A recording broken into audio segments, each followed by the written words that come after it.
தமிழக சட்டப்பேரவை நேற்றைய தினம் முதலாக இந்த வருஷத்தில் கூடினாங்க.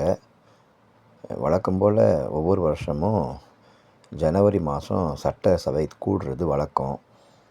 எப்போவுமே எதிர்க்கட்சிகள் தான் வெளிநடப்பு அப்படிங்கிறத நம்ம கேள்விப்பட்டிருக்கோம், பார்த்துருக்கோம்.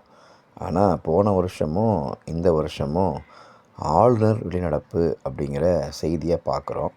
தமிழக அரசுக்கும் ஆளுநருக்கும் அப்படி என்ன தான் பிரச்சனை அப்படின்னா, போன வருஷமும் ஆளுநர் தன்னுடைய உரையின் போது அவர் சட்டப்பேரவையிலேருந்து வெளிநடப்பு செஞ்சார். அது பெரிய பேசு பொருளாச்சு. அதே போல் இந்த வருஷம் நேற்றைய தினம் கிட்டத்தட்ட ஒரு 3 நிமிஷம் கூட அவர் சட்டசபையில் இல்லை. உள்ளே போனவர் போன வேகத்திலேயே உடனே வெளியே வந்தார்.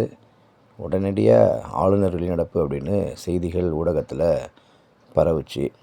சரி, இது எதற்காக தான் அவர் வெளிநடப்பு செஞ்சார் அப்படின்னு ஒரு நிமிஷம் எல்லா ஊடகங்களுக்குமே ஒரே குழப்பம். ஏன்னா உள்ளே என்ன நடந்துச்சு அப்படிங்கிற வீடியோ கூட வெளியே வரல. ஆனால் அதுக்கப்புறம் ஆளுநர் மாளிகையிலிருந்து ஒரு ட்விட்டு ஒன்று வெளியிட்டிருந்தாங்க. அதை மறுபடியும் மாற்றி அமைச்சு இன்னொரு ட்விட்டு வெளியிட்டிருந்தாங்க. அந்த ட்விட்டரில் என்ன சொல்லியிருந்தாங்க அப்படின்னா, தமிழக சட்டப்பேரவை ஒவ்வொரு வருஷமும் கூடும்போது முதல்ல தேசிய கீதம் தான் ஒலிக்கணும். ஆனால் இவங்க தமிழ்த்தாய் வாழ்த்தை இந்த முறை ஒலிக்க வச்சாங்க. அதாவது தமிழ்த்தாய் வாழ்த்து பாடினாங்க. இது மரபுபடி தவறான ஒரு விஷயம். அதனால தான் நான் வெளிநடப்பு செஞ்சேன் அப்படின்னு ஆளுநருடைய மாளிகையிலிருந்து ஆளுநருடைய தரப்பில் தகவல் வெளியாச்சு. ஆனால் இதுக்கு ஆளுங்கட்சி தன்னுடைய கண்டனத்தையும் பதிவு பண்ணியிருக்காங்க. கூட்டணி கட்சிகளும் தன்னுடைய கண்டனத்தை பதிவு பண்ணியிருக்காங்க.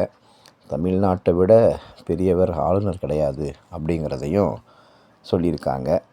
அது மட்டும் இல்லை, இப்படி தமிழக மக்கள் மேலே ஒரு நலன் இல்லாத, தமிழக மக்கள் மேலே ஒரு அன்பு இல்லாத, பாசம் இல்லாத, ஒரு புரிதல் இல்லாத இந்த ஆளுநர் தமிழ்நாட்டுக்கு தேவைதானா அப்படிங்கிறதையும் எல்லாருமே கேள்வி எழுப்பியிருக்காங்க, ஆளுங்கட்சி கூட்டணியில் இருக்கவங்க.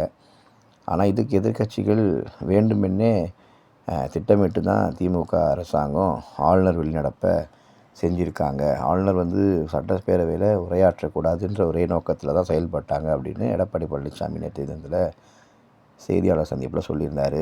ஆனால் எது எப்படியோ ஒவ்வொரு வருஷமும் கூட்டத்தொடரில் சட்டப்பேரவையிலிருந்து எதிர்க்கட்சிகள் வெளிநடப்பு அப்படிங்கிற ஒரு செய்தியை தான் எல்லாருமே கேட்டிருந்தோம். ஆனால் இந்த 2 வருஷமுமே ஆளுநர் வெளிநடப்பு அப்படிங்கிற செய்தியை பார்க்குறது ரொம்பவே வியப்புக்குரியதாக தான் இருக்குது.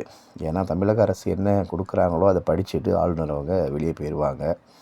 இதுதான் சட்டசபையில் நடக்கிற மரபு, மாண்பு. அதுக்கு பதிலளிக்கக்கூடிய வகையில் முதல்வர் ஆளுநர் உரையின் மீது பதிலளிப்பார். அதில் சில நிறை குறைகள், அதற்கான விளக்கங்கள் எல்லாமே கொடுப்பாங்க. ஆனால் இந்த 2 வருஷமுமே ஆளுநர் வெளிநடப்பு அப்படிங்கிறது உண்மையிலேயே வியப்புக்குரியதாக தான் இருக்குது. எதிர்க்கட்சிகள், ஆளுங்கட்சிகள் ஒன்றிணைந்து நடத்தக்கூடிய இந்த சட்டத்தொடரில் ஆளுநர் வெளிநடப்பு அப்படிங்கிறது ஏற்றுக்கொள்ள முடியாத ஒரு விஷயமாக இருக்குது அப்படின்னு ஆளுங்கட்சி தரப்புலேருந்து சொல்லியிருக்காங்க.